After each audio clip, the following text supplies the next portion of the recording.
Final segment, boys. NFL. Sorry, Luke. We're not talking about baseball today. I know. NFL's over. That's our money bag. That's the big part of this podcast. Come on. Hello, ladies and gentlemen, and welcome back to another episode of the All-Star Trio podcast. As always, I am your host, Nick, joined, as always, by my co-host, Luke. How's it going? And our moderator, Tori. Hi, guys. Tori, kick us off. All right, boys. First segment.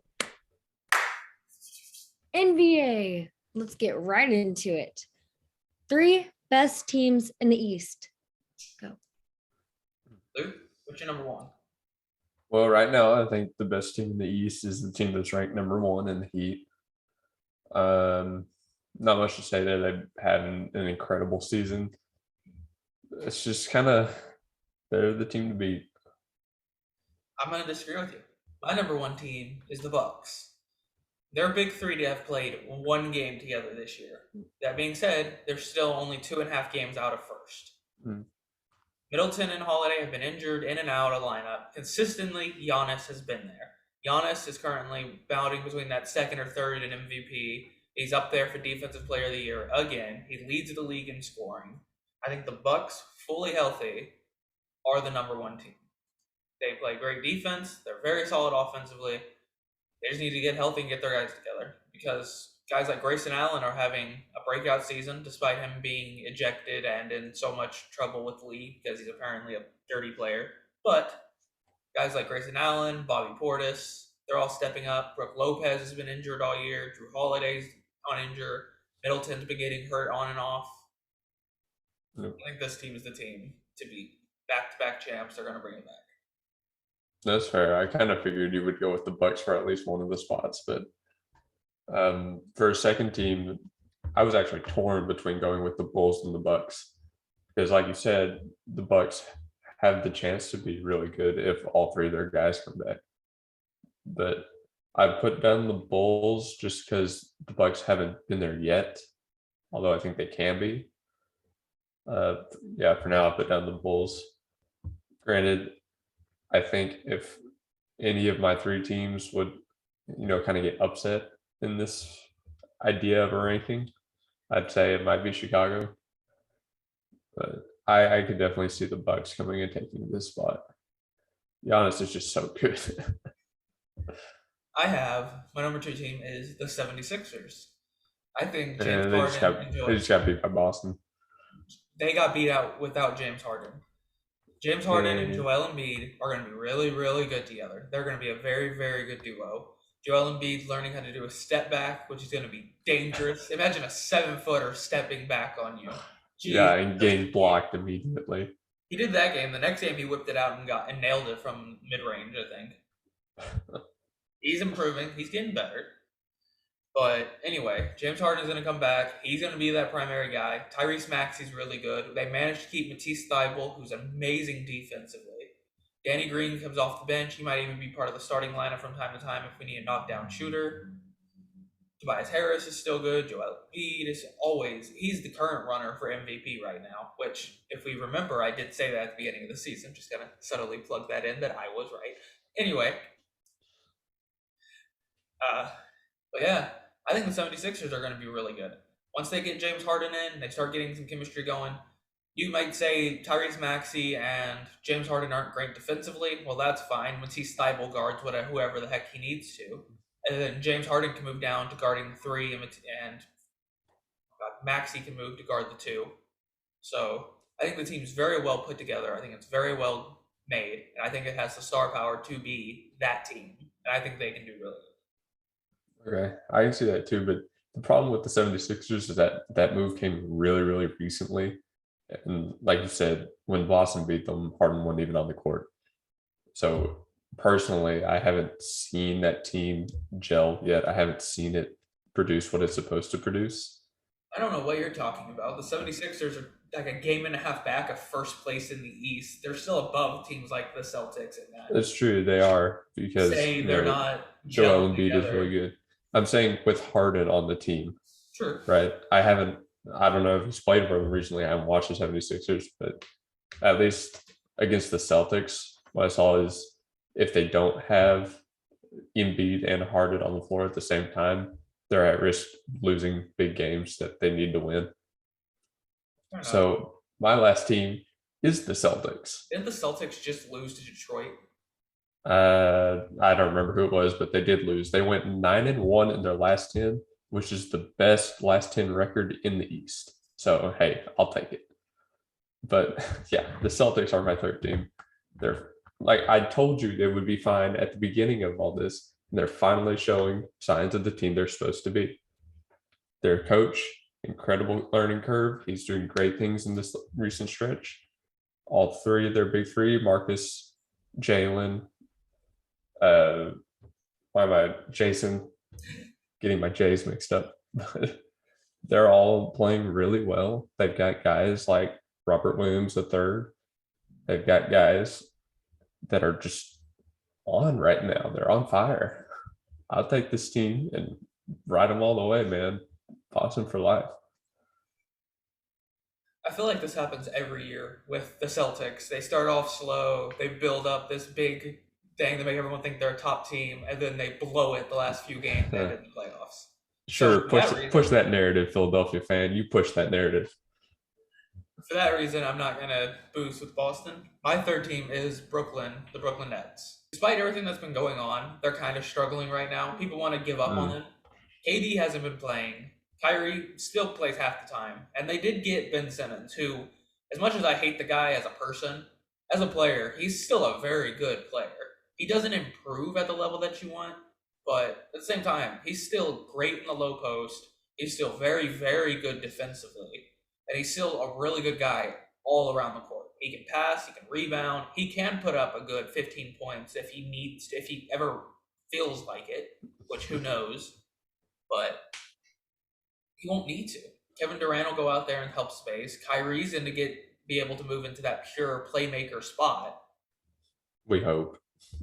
Even when he's playing by himself, even when it's just him in away games, he still puts up 36 rebounds and 11 assists. He can go out there and do that. We've seen that. The issue with Brooklyn is that their players are all freaking divas. Kyrie can't get past his ego. Ben Simmons has to be patient on his comeback and be careful with what he does.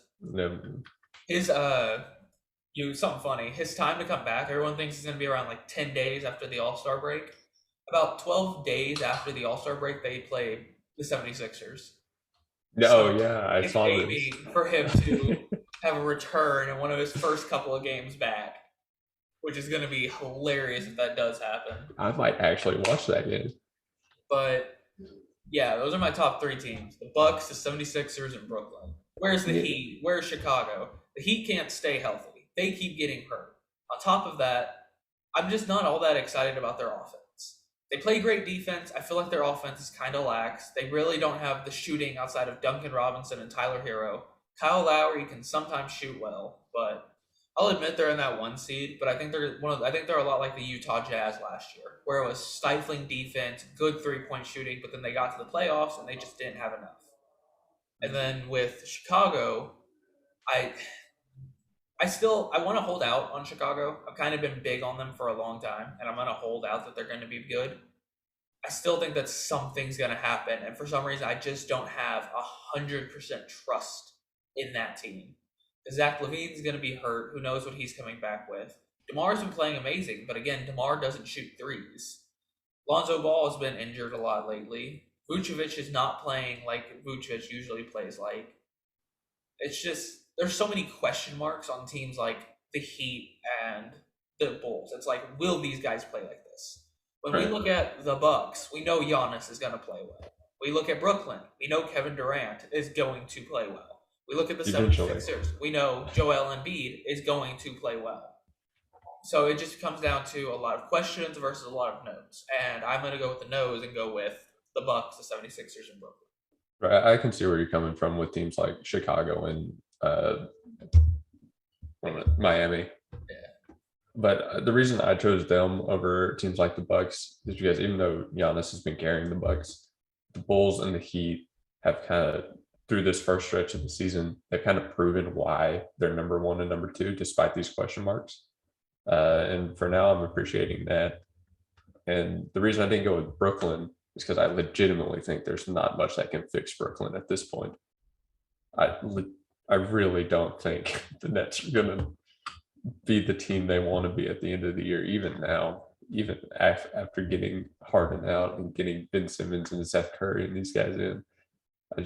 I really don't believe in the Nets, especially not in the division with teams like Boston, who is like the best defensive team in the league. So Now, 3 best teams in the West. So my 3 best teams are legitimately just the 3 teams at the top of the rankings right now, because I don't think the West is very wide open like the AFC was in football this year. But first best team, Suns. That's not really, there's not a contest there. I'd say there's a contest between them and Golden State. I got Phoenix at 1, Golden State at 2. Same. Phoenix, Chris Paul balling out, Devin Booker doing great. The team's playing very well. My only issue with them is that DeAndre Ayton isn't really playing that great. That's like your big 3. That's supposed to be your big 3. DeAndre Ayton really hasn't taken that big step since last season. Which, if you remember before the season, everything was about how he wanted to get a big paycheck, how he wanted to get paid, would he be on the Suns next year? He hasn't been there. And then Golden State, Steph Curry, Clay's apparently been frustrated with how they've been using him since he came back from injury. So that's going to be interesting to keep an eye on. I did not know that. Draymond's been playing really well. Jonathan Kuminga, the rookie, has been getting more play time, and he's been playing really well off the bench. James Wiseman's supposed to come back soon. I would not be surprised to see Golden State kind of take that step over, but we'll see. I did not know that he was unhappy with his role. Yeah, apparently he just hasn't liked how he's been used since he came back from injury. Apparently they've been a little bit softer on him than he really wants. He kind of wants to be more used. He wants to be more aggressive, and they're just kind of trying to. I get both ends of the margin, but and then does that sound familiar to me? What, both ends of the margin? No, not being used the way you want to after injury. I don't know why that's familiar, but that sounds familiar. That sounds like every NBA player ever. So my number 3 is a very, very interesting team. You ready for this? What's up? Who the frick knows? It's so open. I'm going to disagree with you. I think the West is so wide open for that 3rd best team. Memphis, Dallas. The Lakers actually might be able to be the 3rd best team. No, they're not. Because of how open no, they're not. And Denver. Listen, Memphis, solid team. Great. They're a very young team. They are very, very young. They have been very obvious some susceptible moments of fails. Dallas, Luka. That's it. It's just Luka. I can't root for Dallas when it's just Luka. I really can't. Denver, and I'm choosing not to root for the Lakers. Denver is Jokic. It's just Jokic. The Clippers don't have a star player. They are literally running on Reggie Jackson right now. The Lakers are dysfunctional, yes. But that's purely because their bench is terrible and Anthony Davis can't stay healthy to save his freaking life. Ankle injury intensifies. When Davis is healthy, he plays well. LeBron in the playoffs is undeniable. Russ has kind of been coming through a little bit of a stretch where he's been playing pretty consistently. He's going out there and getting them 18, 8, and 8. He's hitting his shots. He's not shooting a ton of threes. He's not turning the ball over a ton. He's getting no more than maybe 2 or 3 turnovers a game now compared to the 4 or 5 he was doing earlier this year. Right. He's starting to play. The team's starting to kind of gel together a little bit. They're still struggling a bit because their bench is terrible. I don't think it's the big three's problem. I think they have no supporting cast, which if they go into the buyout market like they say and they get someone like Goran Dragic, that's going to help them a little bit. Because right now they're running on guys like Austin Reeves, Malik Monk. Avery Bradley couldn't guard a 10-year-old. Dwight Howard doesn't play. Marc Gasol doesn't play. Like, their bench is old. Carmelo's taken a step back. I think the Lakers, if they get a few more pieces from the buyout market, if they build up that bench a little bit, I think they can be a very good team. And I do think that they're maybe a little bit away. They're starting to get something together. I mean, when you look at the other teams they have to pass, the Clippers without Kawhi and Paul George, Denver, who's just Jokic, Dallas, who's just Luka, Memphis, who's just a very young team, Utah, who knows what you're going to get out of Utah. I mean, it's so wide open at the bottom of the West. It's so wide open. I think any team, a bottom team, could upset and go all the way to the finals. All it comes down to is if you can beat Phoenix and Golden State, which, who knows? Yeah, that's the thing. I mean, the bottom of the play-ins might be way open, but I don't think the top seeds are. I think for now, Memphis has it on lock. They're young, yes, but they're just playing better than like any other team in the West, save Golden State and Phoenix. I agree with that, except for the fact that John Morant is constantly limping. He is constantly hurting his ankle. And I think Memphis is still a very good team without John Morant, but they need John when it comes down to playoffs. He's their star, right? He's the guy. Can't stay healthy. Like, I know this kind of goes back to my East teams. Like, if these guys can stay healthy, they're good. That's going to be the same thing here. If John can stay healthy, I have Memphis as that third team. The issue is that he can't. He's constantly getting hurt. And when you look at the rest of that team, they're not built like the Bucks, where if he's gone, if they lose somebody, they still have Giannis, Middleton, or Holiday. The 76ers, they lose somebody, they still have Embiid or Harden. Brooklyn, they lose somebody, they still have KD, Kyrie, Ben Simmons. They have one of them. If Ja goes down, who's going to carry it for Memphis? Jaren Jackson Jr., Desmond Bain, Steven Adams. Like, what are we expecting from them? Let's go Steven Adams. Guy. So just for that reason, I'm going to go that the bottom of that is wide open. I can see that, and I can respect that. And it's the West, so I don't really care. It's just not going to be the Lakers. Said what I said. All-Star Weekend! All-Star Weekend predictions. Where's the dodgeball? That was pretty much the Rising Stars challenge. I don't know if you missed that. They kind of had a whole thing going on. They had guys pantsing themselves just to try to distract them for free. I did see that. I saw that, and I was like, "Are you serious?" Anthony, what a legend! One of the only guy, dude. The only reason I really know Cole Anthony is one, he's been playing well, and two, if you play against him in 2K, his dad, ex-NBA player Greg Anthony, is one of the 2K announcers, and there's always a line about, "Hey Greg, how does it feel to see your son playing in the NBA?" Every time, every game, every time you play the Magic, and consistently. It's the only reason I know Cole Anthony. 3-point. Trae Young. Trae Young. Like, the favorite is Luke Kennard, who I definitely see.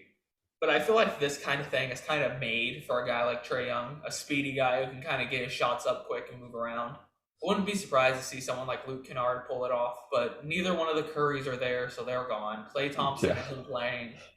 So I'm gonna go with Trae Young. I'll see. I'm gonna ride that Oklahoma favor and be a little bit biased, and I'll go with Trae Young's odds. The first thing I looked for was, is there a Curry in the competition? Exactly. Then when I saw there wasn't, I said, is there Trae Young in the competition? And he is.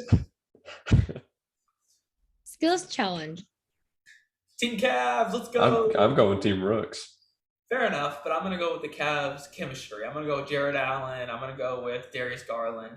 I can't remember. Okay. I think it's Evan Mobley who's the third one. I could be wrong about that. But I'm going to go with that chemistry. They've played together all year. The Cavs have been really good. And I'm pretty sure people are going to be upset that we didn't have them in our three best for the East. They're freaking young and they have too many big men. I think that there might be a problem with them. But I'm going to go with their chemistry on the skills challenge. I'm going to see what they can do. All right, that's pretty good. I'm just banking on raw talent of these young guys like Josh Giddey. Fair enough. These Rooks. Dunk challenge. Jalen Green, I've been so hyped on this guy. He pulled out some huge dunks during the Rising Star Challenge. I mean, when you look at some of these guys, like Toscano Anderson, why is Quan Toscano Anderson in the dunk contest? I didn't know he was a dunker. Obi Toppin. I didn't even know who that was. He's a guy on Golden State.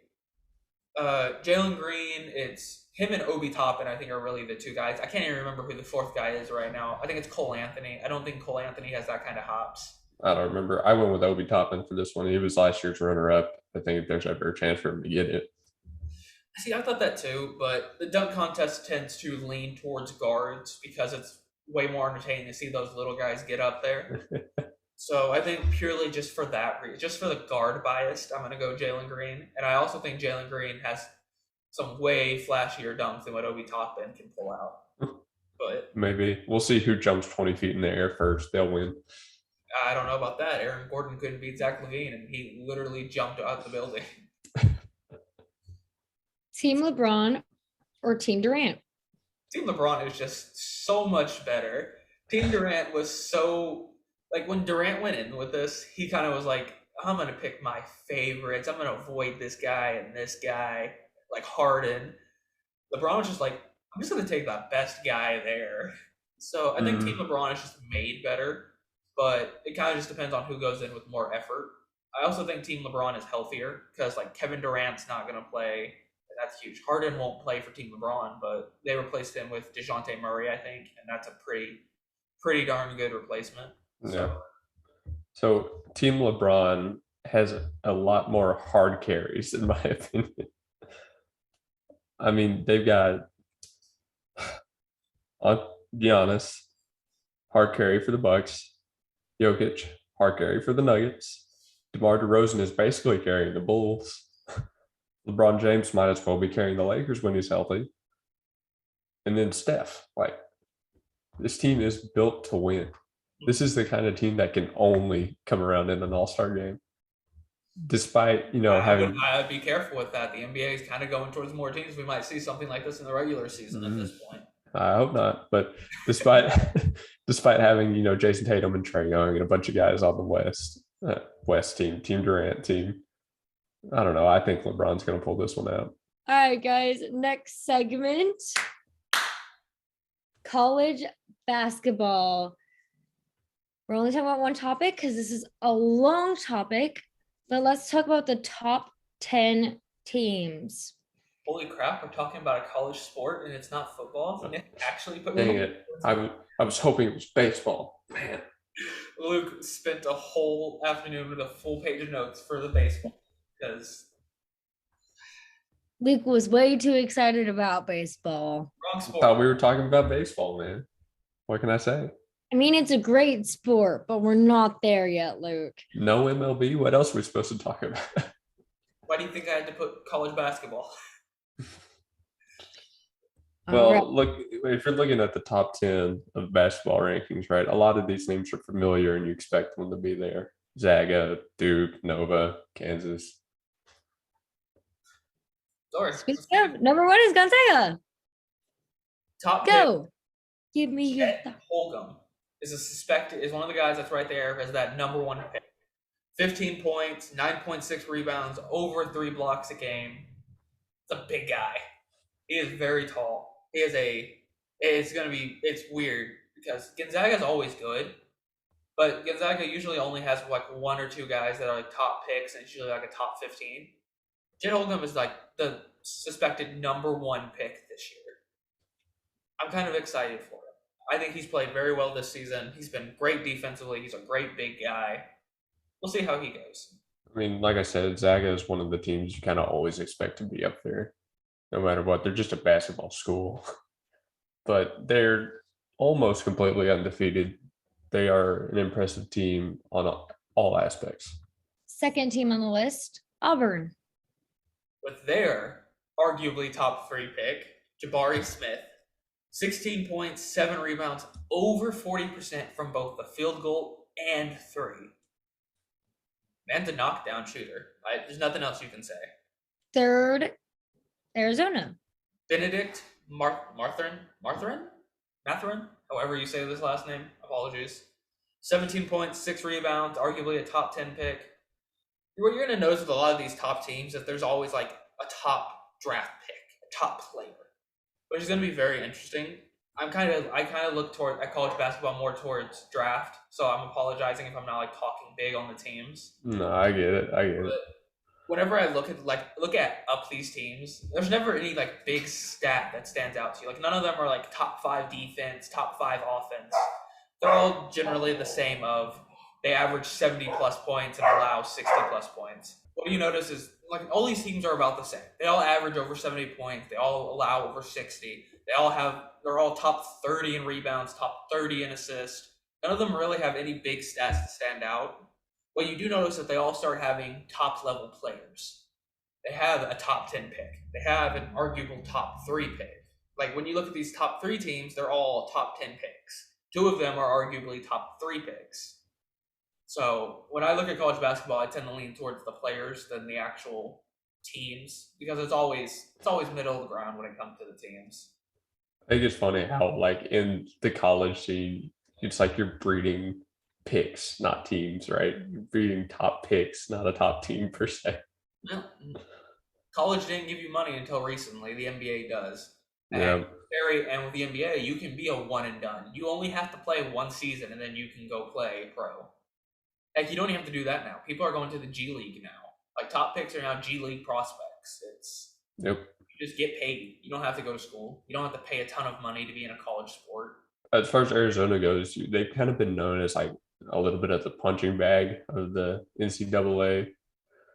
But now they're the number 3 team. Like you said, they've got big names. So if there's any team I'd be excited to watch, especially if I'm an Arizona fan, it'd be this 2022 team. Number 4, Kentucky. Oscar, holy crap. Tshiebwe? Tshiebwe. I apologize. I cannot pronounce these names. He's not considered their top player. If I'm not mistaken, they have another person who's supposed to go higher than him. Shaden Sharp is suspected the number 4 pick, but he doesn't actually play for Kentucky. He's a Canadian player committed to Kentucky. I'm not sure how that works for them. All I know is he doesn't play.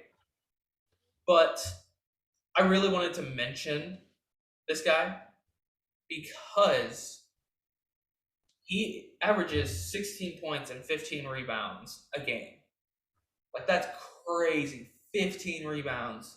But he's a very good player. He's a very solid guy. It's going to be interesting to see how this team keeps going. Kentucky.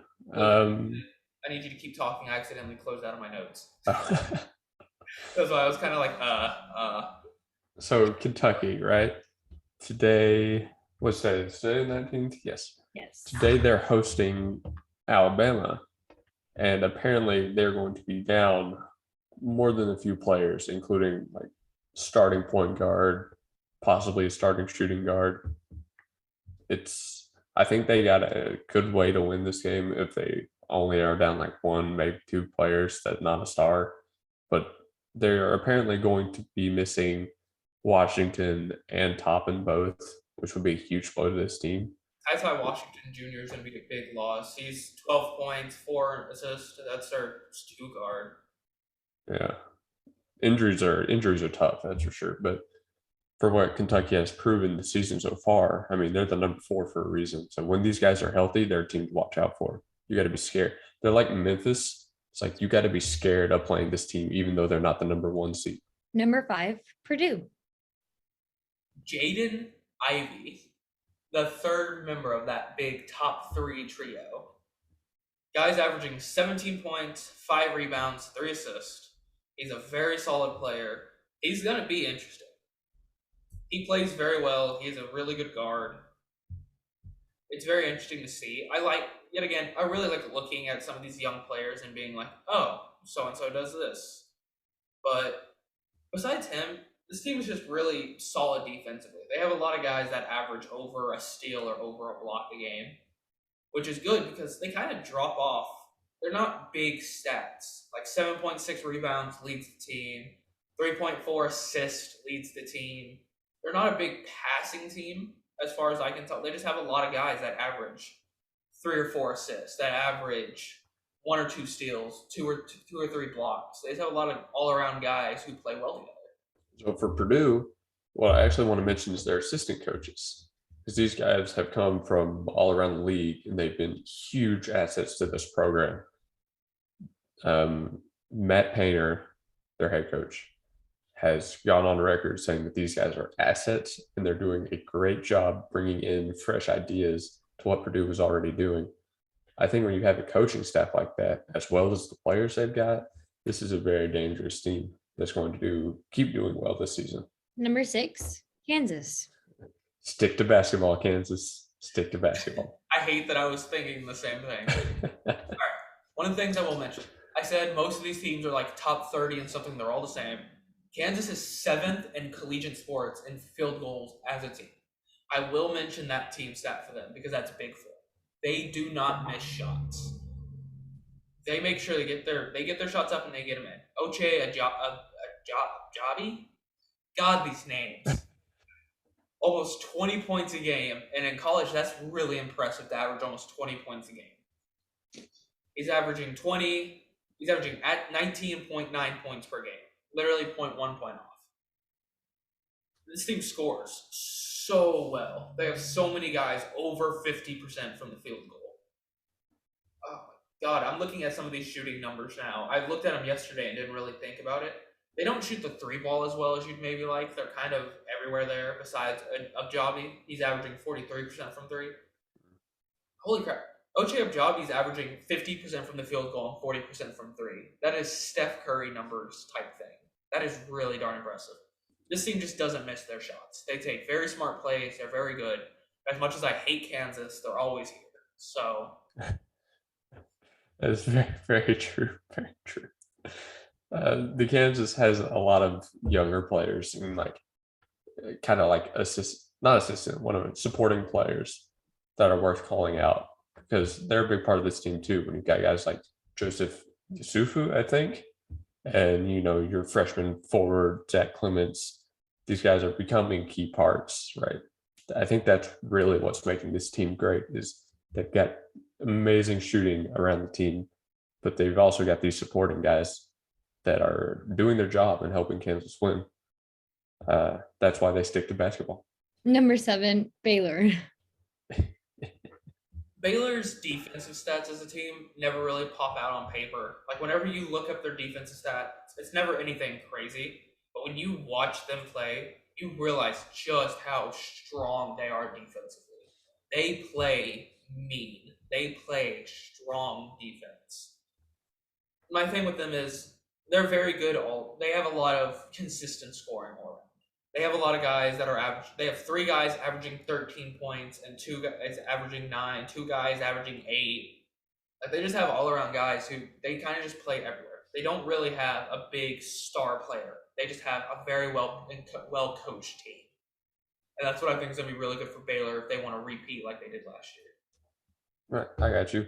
Baylor is 2nd in the Big 12, only to Kansas, and their conference record is 9-4, which is tied with Texas Tech.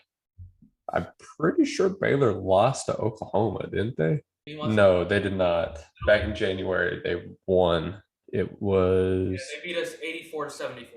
Right. And I'm trying to. It was Texas Tech. I'm thinking of that was the big upset for Oklahoma back then. Yeah. Early February. But yeah, Baylor strong team. Every year strong team. Being 2nd to Kansas in this league right now is pretty much a feat because the Big 12 is a strong basketball. It's so good and it's so frustrating because they're like Oklahoma is a very good basketball team. Oklahoma State, both very good basketball teams. They're getting beat up because this Big 12 teams are so freaking good. Big 12 is strong this year, and they would be strong in baseball if we were talking about that, but we're not. So, Number 8, Providence. Ooh. Ooh. Okay. Providence is another one of those teams that's just, they do everything well as a team. When they work together, they play super well. They have 3 guys averaging over 10 points a game, 2 guys averaging over 9. They're just very well put together. They rebound very well. They have a lot of guys with a lot of rebounds. They're being led by Jared Bynum. He's giving them 12 points a game, which isn't their highest scoring guy, but he's averaging 46% from the field goal and 45% from 3. He's knocking down his shots. He's probably one of the better shooters in college basketball. They shoot the ball really well as a team. They have a lot of very high shooting numbers, and everyone knows their role. Like, there's a lot of guys here with 0% of threes because they don't shoot their threes. People fit their job. They know what they're doing. They get their stuff done. It's another one of those teams that's just really well put together. Providence and Villanova's fates seem to be entwined at this point. They are practically neck and neck for the Big East title. And if I'm not mistaken, they either are about to play each other or just recently played each other. And Villanova won. They're both top 10 teams. They're both at the top of the Big East. They've both got great coaching staff, great players. That race is going to be one to watch out for. Because I feel like at this point, with what we're seeing out of these top 10 teams, the winner of the Big East between these two could go on to make some moves come March. Number 9, Duke. Paulo Banchero, top 5 draft pick, almost 17 points, 8.5 rebounds, 2.8 assists, over a steal, and a block a game. A very strong forward. He's expected to be a top 5 draft pick. He really carries this team. Wendell Moore Jr. is there with 13.8. This is a very forward team. Like, their 2 top scorers are their forwards. 2 great best rebounders are their forwards.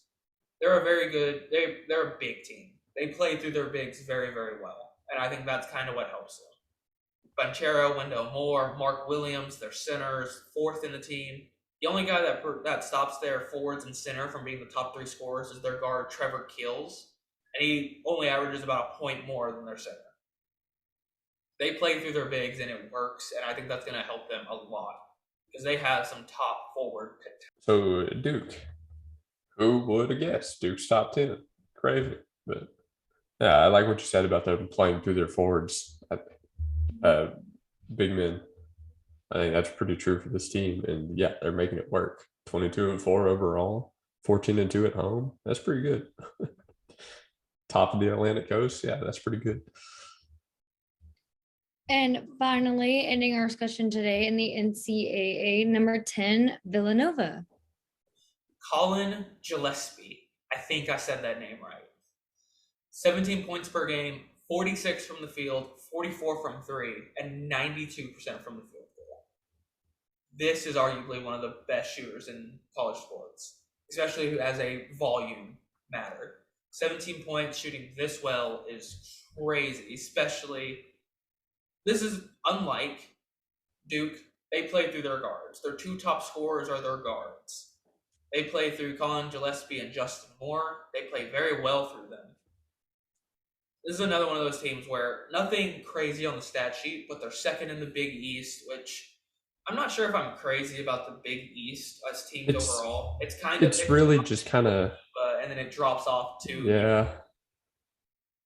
It's not a bad conference by any means. Like, a lot of these teams are 18-7, 17-8, 17-9.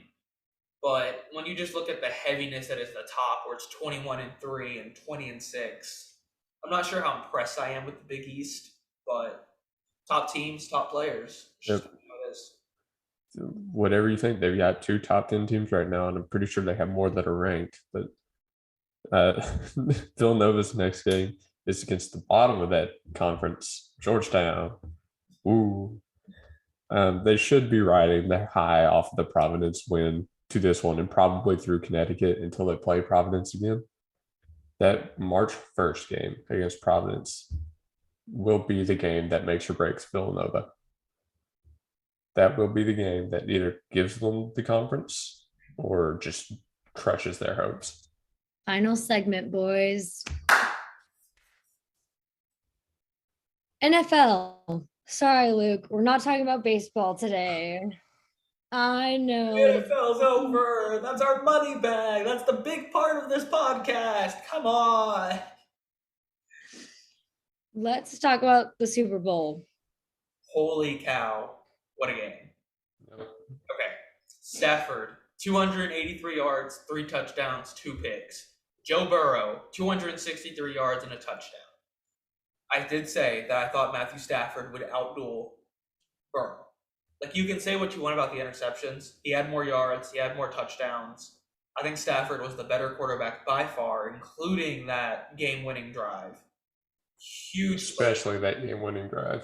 no-look pass to Cooper Kupp, who, might we say, Cooper Kupp, 8 receptions, 92 yards, 2 touchdowns, including the game winner. Dude, Cooper Kupp might have just had one of the best wide receiver seasons in history. Triple crown, third in MVP, Offensive Player of the Year, Super Bowl champ, Super Bowl MVP. He was probably the best wide receiver in the league this year. I think that people want to disrespect him and say that. I think the Super Bowl really showed that he is that guy. Odell went down, and where did they go? Cooper Kupp back to back to back to back to back. They double teamed him. Didn't matter. He got open. He made catches. Rams needed to stop running the goddamn ball. 43 rush attempts for 43 yards on 23 attempts. That's literally about 2 yards a carry. That is ridiculously bad. I want to be mad about this game. The Bengals suck.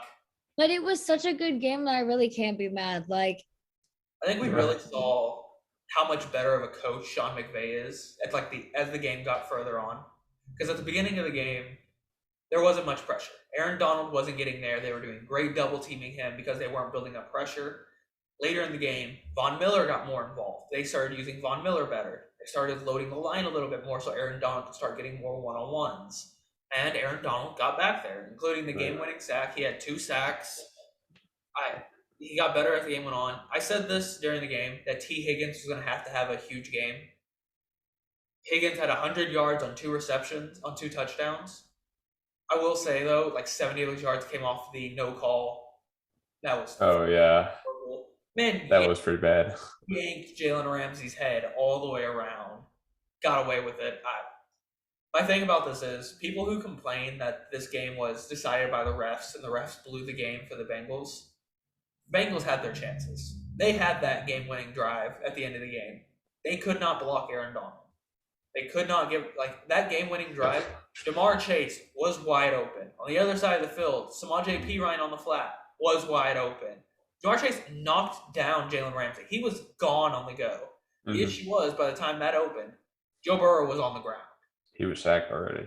And y'all don't know, but in our group chat, oh boy, I had a field day about that O-lineman. Oh, man, it's so bad. Can we agree that no matter who won this game, the refs just sucked in general? The refs, there were so many missed calls. At the beginning of the game. The game was fine. The refs were fine. Then the end of the game, the missed offensive pass interference, the phantom holding. Apparently Aaron Donald, that game-winning sack was offsides, and I looked at a picture of it. It was pretty darn close to being offside. Well, now I can't blame the O-lineman anymore. Missed call. The end of the game, they just started calling phantom calls and missing calls. It was rough. The beginning of the game. It's like they forgot. Oh wait, they're playing football. We're supposed to make this rough ball, and they remembered that in the second half, and it was awful. But the better team for what feels like the first time this postseason won. Oh yeah, the Rams definitely. When it came down to, you could tell that the Rams. There were moments where you could tell the Rams were definitely the better team. But who cares about football? The halftime show was amazing. Man, was Aaron Donald really that badly offsides? It's I ripped that O-lineman in the group chat. Now I don't know if I want to talk about it. Luke, you talk a little bit. I'll see if I can find this picture. So the Bengals put up a fight, right? They had their chance to get the game-winning drive and steal the game away. The game was not as high scoring as I thought it was going to be. And I called it, and I have to say that I bragged about it in the group chat. I was like, y'all were wrong. There's no way this game was going to be that high of a score. And it wasn't, but I was right that it probably wouldn't be won by more than a field goal, and that's what we saw.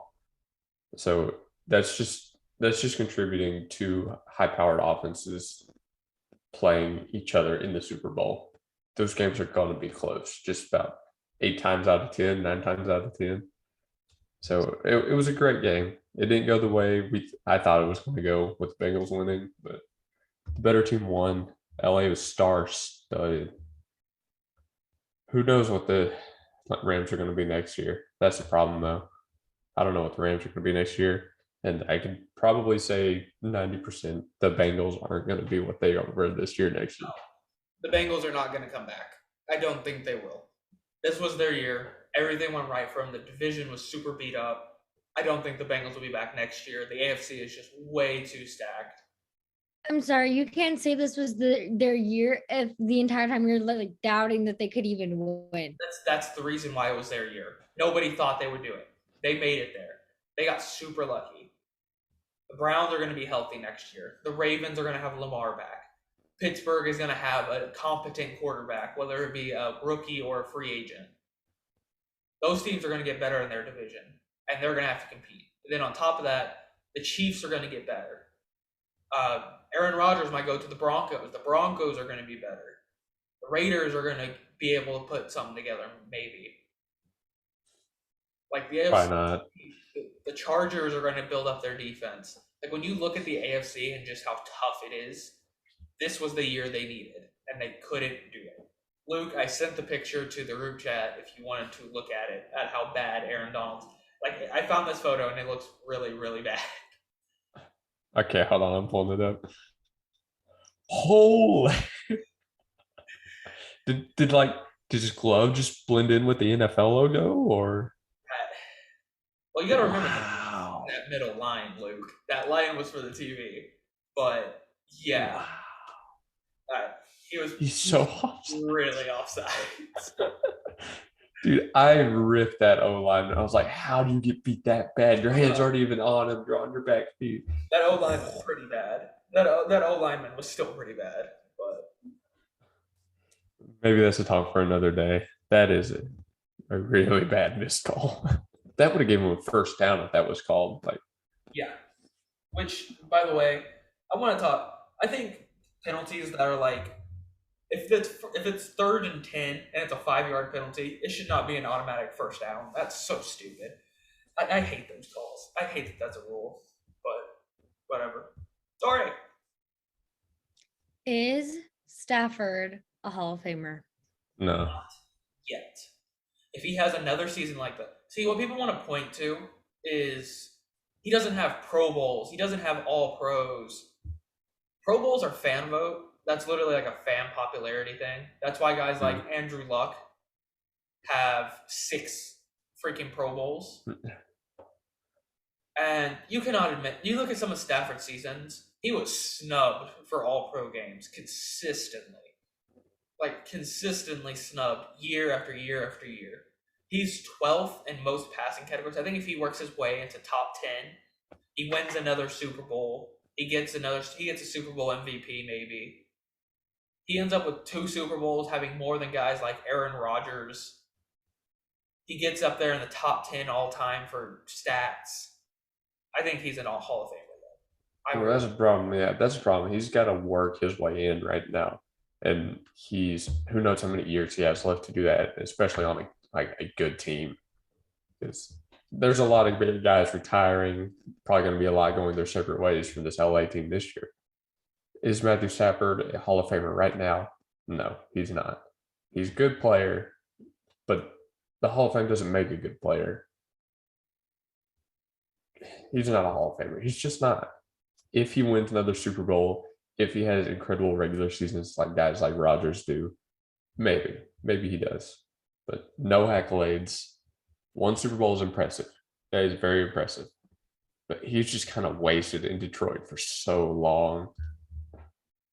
He's not a Hall of Famer right now. What team do you guys think could be the next Bengals? A team that comes back and surprises us all that we'd never think would make it to the Super Bowl. So I have 4 teams that I think. Good, because I legitimately don't know. There is no good team. My first team is Denver. I think Denver had a down season. They're bad quarterback play. If they get a competent quarterback, even like Jimmy G, their defense is so good. They have weapons. They're a good young team. They're supposed to get Aaron Rodgers. I think Aaron Rodgers could really push this team over. My other team is the Chargers. Terrible defense. Justin Herbert's amazing. They have good offensive. They led the league in drops as a receiving core. the receivers, they get a better receiver. They get a guy who can catch the ball consistently. They build up that defense a little bit to stop the run. I think the Chargers could be a very, very good team next year if they figure out some of these issues. My third team, the Eagles. A little bit of bias here, yes, but the Eagles are a very good team. They made the playoffs this year. They were amazing against the run. Either next year we're going to go in with either Jalen Hurts taking another leap, or we've been tied with Deshaun Watson, who is a really good quarterback. I don't want Russell Wilson or Aaron Rodgers. We might end up with one of those guys. I don't want either one of them. But I think the Eagles, if Jalen Hurts takes that step up, if we get another offensive weapon like Mike Williams or someone like that, I think we could be very, very good next year. My final team, which is going to probably surprise a few people, the Bears. I think Chicago can take the step. Aaron Rodgers leaves Green Bay. Who's going to stop the Vikings and become the top team in that division besides the Bears? That's an easy division to win. Justin Fields takes a leap. Matt Nagy's gone. They have a new head coach. The defense is always good. They have a new defensive-minded coach. They have good young weapons. They build up a little bit in the draft. They add a couple of O-line pieces to protect Justin Fields. I think that they could be very, very good, especially if Aaron Rodgers leaves Green Bay next year. So you think you're kind of seeing the pieces fall in place for Chicago, huh? I see the pieces fall in place for all these guys. Denver gets a competent quarterback. They're a top team. Chargers build up that defense a little bit. They're a top team.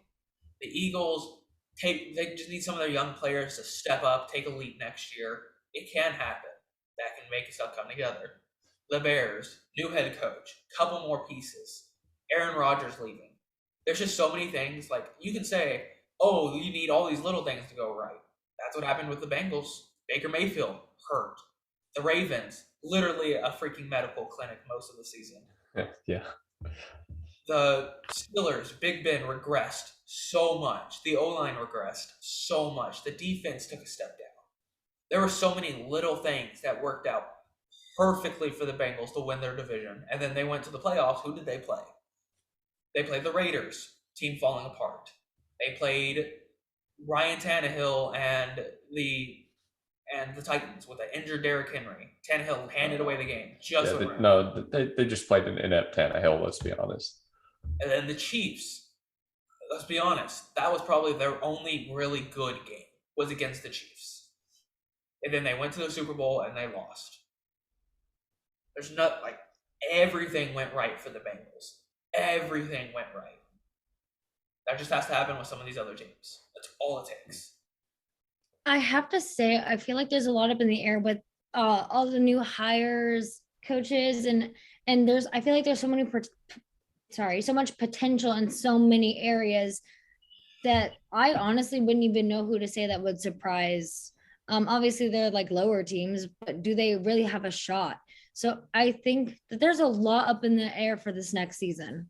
Yeah, that's what I agree with you. Be in the Super Bowl. Daniel Jones gonna take that leap and be No.